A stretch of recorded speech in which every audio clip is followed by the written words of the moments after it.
La noticia de hoy ha generado mucho interés en todo México, especialmente en el estado de Sinaloa. Elementos de las Fuerzas Especiales del Ejército Mexicano arribaron a Culiacán con el objetivo de reforzar las tareas de seguridad en la región. Este movimiento estratégico por parte de las autoridades mexicanas es una respuesta directa a los hechos violentos que se han vivido recientemente en la entidad. Pero, ¿qué significa esto exactamente para Sinaloa y para el resto del país? ¿Por qué es tan relevante este despliegue militar en este momento? En este video vamos a desglosar toda la información importante, explicar el contexto de estos eventos y también hablar sobre las nuevas unidades tácticas que llegaron a la ciudad, las poderosas Ocelot, que están diseñadas para operar en los entornos más peligrosos. Así que si te interesa entender mejor qué está pasando en Culiacán, qué papel juegan estas fuerzas especiales y cómo este despliegue podría cambiar el panorama de seguridad, deja un like y activa la campanita de notificaciones, porque empezamos ya. Para empezar, hay que entender que la llegada de estos 100 elementos de las Fuerzas Especiales del Ejército Mexicano a Culiacán no es un hecho aislado. Este despliegue responde a una necesidad urgente de reforzar la seguridad en un estado que ha sido escenario de episodios de violencia significativos en los últimos años.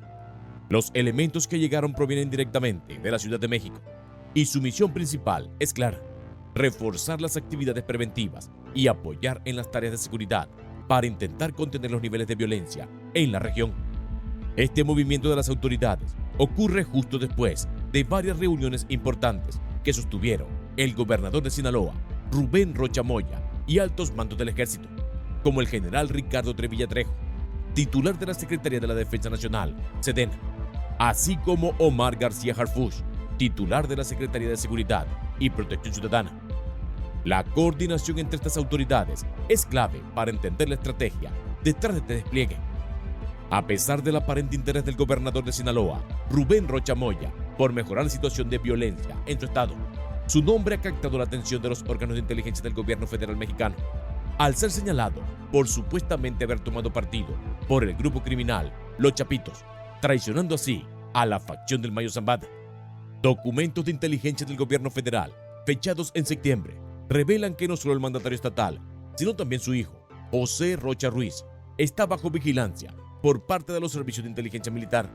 Estas acciones se habrán llevado a cabo bajo instrucciones directas del presidente López Obrador y con el respaldo de la presidenta Claudia Sheinbaum. Los reportes señalan un posible vínculo entre el gobernador Rocha y la facción de los Chapitos del Cártel de Sinaloa, a través de altos funcionarios, como el titular del Servicio de Administración Tributaria de Sinaloa, SATES, José Carlos Cárdenas Mellado, quien fue nombrado en ese cargo por el propio gobernador el pasado 19 de agosto.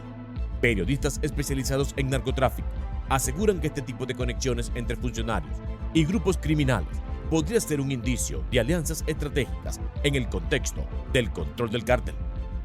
Debemos recordar que en los últimos años, la relación entre políticos y el narcotráfico en México ha sido un tema recurrente y polémico, con varios casos que han expuesto presuntas alianzas entre el poder político y el crimen organizado.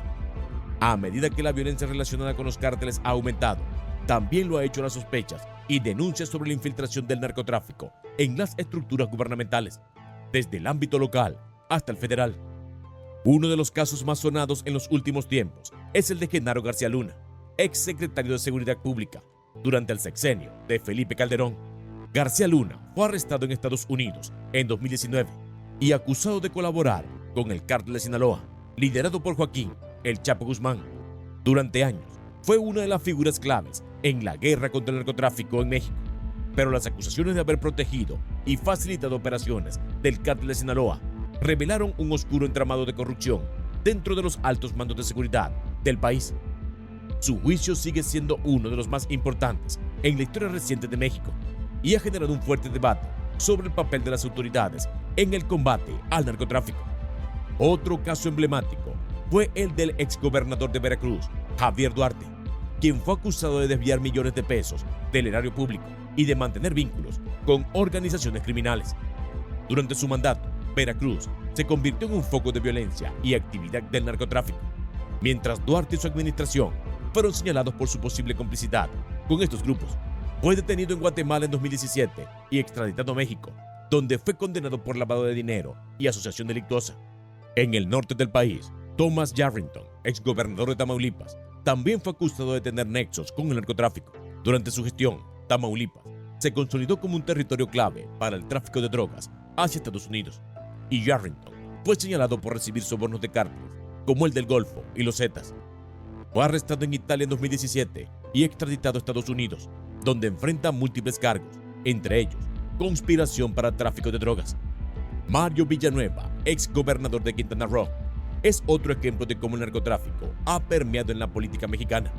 Villanueva fue detenido en 2001 por cargos de lavado de dinero y asociación delictuosa, después de ser acusado de facilitar el tránsito de drogas a través de su estado, a cambio de sobornos del Cártel de Juárez.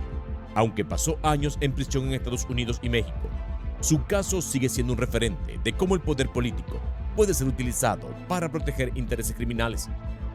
En el caso más reciente, el actual gobernador de Sinaloa, Rubén Rocha Moya, ha sido objeto de controversia tras revelaciones que lo vinculan con la facción de los Chapitos del Cártel de Sinaloa.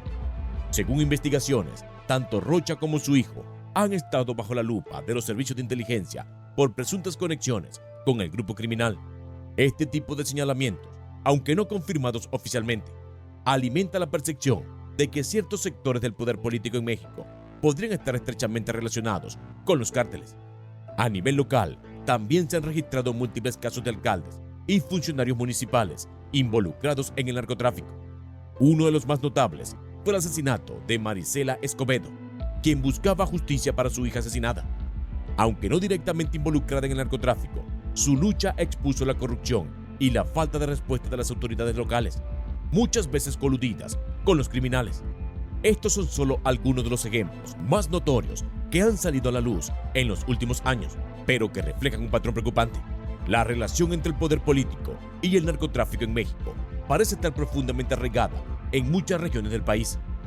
Las consecuencias de esta infiltración han sido devastadoras para la sociedad mexicana, perpetuando un ciclo de violencia y corrupción que hasta ahora parece difícil de romper.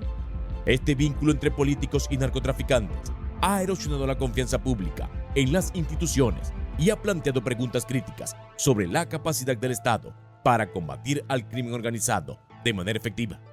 Mientras más figuras del ámbito político se ven envueltas en escándalos de este tipo, la esperanza de un cambio real se ve constantemente empañada. Y en medio de toda esta realidad de corrupción, vemos cómo se despliega todo este operativo ante los ojos de los habitantes que siguen confiando en las autoridades como muestra de la esperanza de poder algún día vivir en tranquilidad. Un operativo que resalta un aspecto muy interesante: la llegada de las nuevas unidades tácticas de la Sedena, conocidas como CELOP.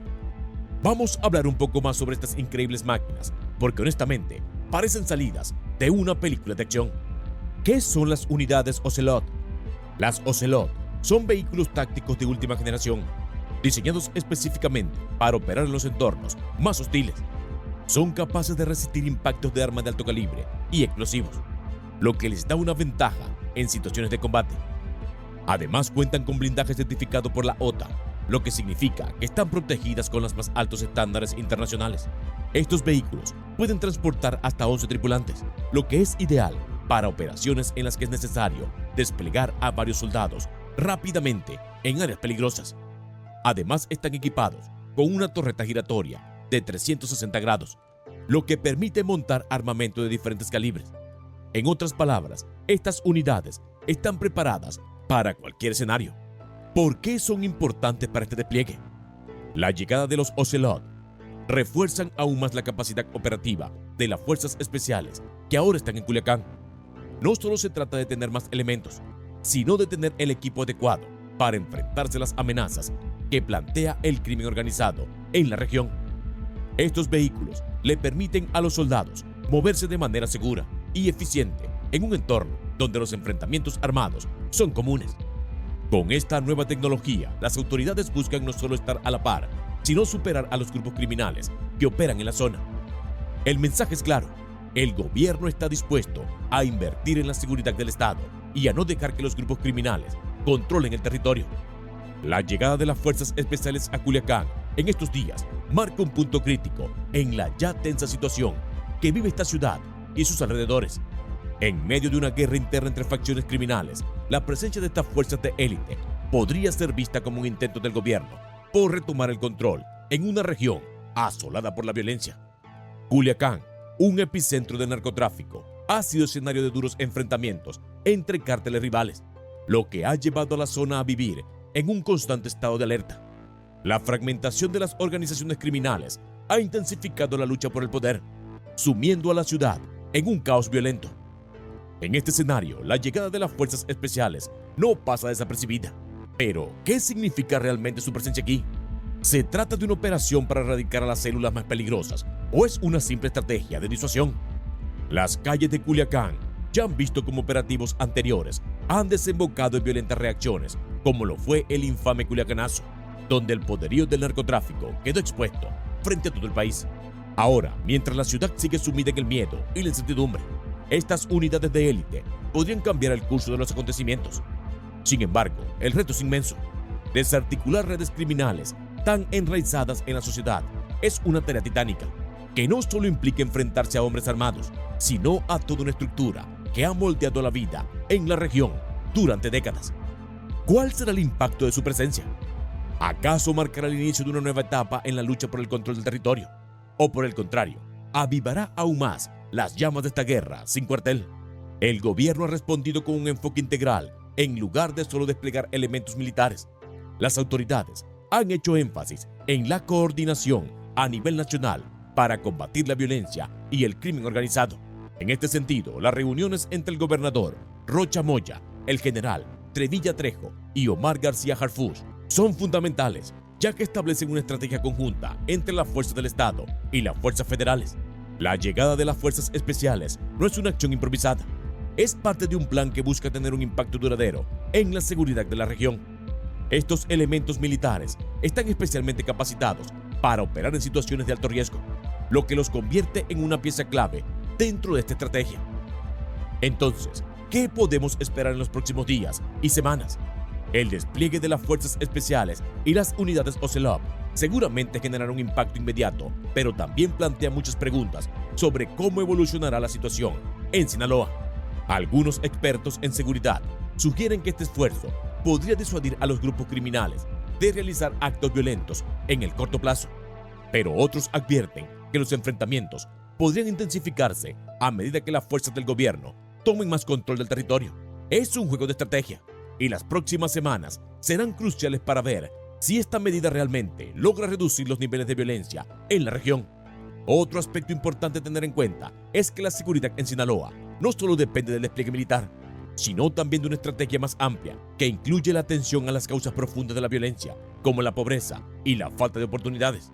Esto implica que si bien los Ocelot y las fuerzas especiales son una parte esencial de la solución, no son la única. La llegada de 100 elementos de las fuerzas especiales del ejército mexicano y las nuevas unidades tácticas Ocelot a Culiacán, Sinaloa, marca un momento importante en la lucha contra la violencia en la región. Este despliegue es parte de una estrategia más amplia que busca mejorar la seguridad en una zona que ha sido gravemente afectada por el crimen organizado. La situación en Sinaloa refleja una compleja intersección entre el poder del narcotráfico, la corrupción política y los esfuerzos del gobierno para recuperar el control mediante operativos tácticos cada vez más sofisticados. Aunque las fuerzas especiales y las nuevas tecnologías han mejorado la capacidad de las autoridades para enfrentar a los cárteles, la arraigada corrupción sigue siendo un obstáculo significativo para que estos operativos tengan un impacto real y duradero. No solo es necesario desmantelar las estructuras criminales, sino también erradicar los vínculos entre el narcotráfico y las esferas del poder político. Solo entonces la tecnología y las estrategias militares podrán ofrecer una solución efectiva a la crisis de violencia que azota a Sinaloa y a todo México. Es claro que el gobierno mexicano está tomando medidas concretas para enfrentar la situación, pero solo el tiempo dirá si estos esfuerzos tendrán el impacto deseado. Mientras tanto, estaremos atentos a los próximos desarrollos en Sinaloa y seguiremos reportando sobre cómo evoluciona este importante tema. Si te ha parecido muy interesante, deja tu comentario aquí abajo, activa la campanita de notificaciones y suscríbete, que por aquí seguiremos. ¡Hasta pronto!